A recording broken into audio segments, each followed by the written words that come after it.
அடுத்து அரசு சேவையில் ஆட்களை எடுத்துக் கொள்வதற்காகவும் நேற்று தினம் அமைச்சரவை அனுமதி வழங்கியிருப்பதான செய்தியும் இருப்பதை காரணம் இன்றைய தினம் தினக்குரல் பத்திரிகை தொடர்பான செய்திக்கு தலைப்படுகிறது. அரசு சேவையில் விரைவில் 8547 பேருக்கு வேலைவாய்ப்பு என்பதாக ஒரு செய்தியும் இன்றைய தினம்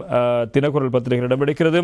அரசு சேவையில் நிலவும் வெற்றிடங்களுக்கு மேலும் 8547 பேரை ஆட்சேர்ப்பு செய்வதற்கு அரசாங்கம் தீர்மானித்திருக்கின்றது. அரசு சேவையில் ஆட்சேர்ப்பு செயல்முறையை மீளாய்வு செய்து தேவைகள் முன்னுரிமைகள் மற்றும் நேர சட்டகத்தை அடையாளம் கண்டு அது தொடர்பான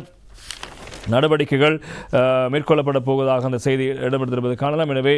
பிரதமரின் செயலாளரின் தலைமையில் உத்தியோகத்தர் குழு ஒன்றை நியமிப்பதற்காக 2024-12-30 அன்று இடம்பெற்ற அமைச்சரவை கூட்டத்தில் அங்கீகாரம் வழங்கப்பட்டது. குறித்த குழுவுக்கு அந்த அமைச்சுக்களில் குறித்த அமைச்சின் கீழ் இயங்குகின்ற திணைக்களங்கள் மற்றும் ஏனைய நிறுவனங்களில் நிலவுகின்ற பதவி வெற்றிடங்களை நிரப்புவதற்காக சமர்ப்பிக்கப்பட்டுள்ள கோரிக்கைகளை கருத்தில் கொண்டு 2025 10ஆம் மாதம் 2ஆம் தேதி அன்று இடம்பெற்ற குழு கூட்டத்தில் மேற்கொள்ளப்பட்ட விதந்துரைகளின் அடிப்படையில் ஆட்சேர்ப்புகள் மேற்கொள்வதற்காக அந்த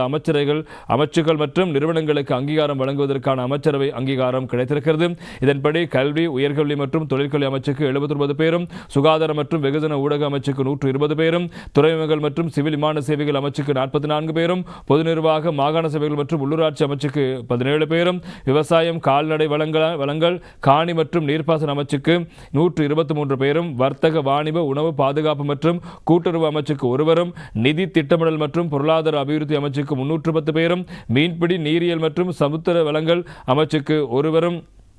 டிஜிட்டல் பொருளாதார அமைச்சுக்கு ஒருவரும், போக்குவரத்து நெடுஞ்சாலைகள் மற்றும் நகர அபிவிருத்தி அமைச்சுக்கு 48 பேரும், வெளிவிவகாரம், வெளிநாட்டு வேலைவாய்ப்பு மற்றும் சுற்றுலாத்துறை அமைச்சுக்கு 54 பேரும், கிராமிய அபிவிருத்தி, சமூக பாதுகாப்பு மற்றும் சமுதாய உட்கட்டமைப்பு அமைச்சுக்கு